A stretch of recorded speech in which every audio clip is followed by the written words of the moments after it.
Action news. Pothireddypadu విషయంలో కాంగ్రెస్లోని Hyderabad brothers కొట్లాడితే పదవుల కోసం బీఆర్ఎస్ నేతలు పెదవులు మూసుకున్నారని విమర్శించారు రేవంత్ రెడ్డి. పోతిరెడ్డిపాడు పెదవులు మూసుకుంది కాంగ్రెస్ నేతలే అంటూ కౌంటర్ ఇచ్చారు హరీష్ రావు.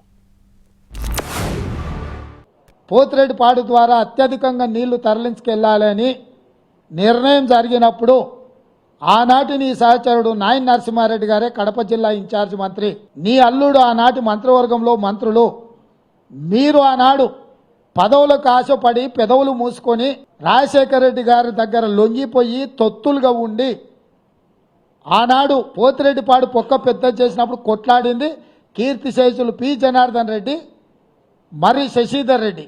పోతిరెడ్డిపాడు పొక్కగొట్టినప్పుడట మేము రాజశేఖర రెడ్డి గారి క్యాబినెట్లో మంత్రులుగా ఉన్నాం, మేమే దీనికి బాధ్యులము, మీరు పెదవులు మూసుకున్నారు పదవుల కోసం అని మాట్లాడినారు.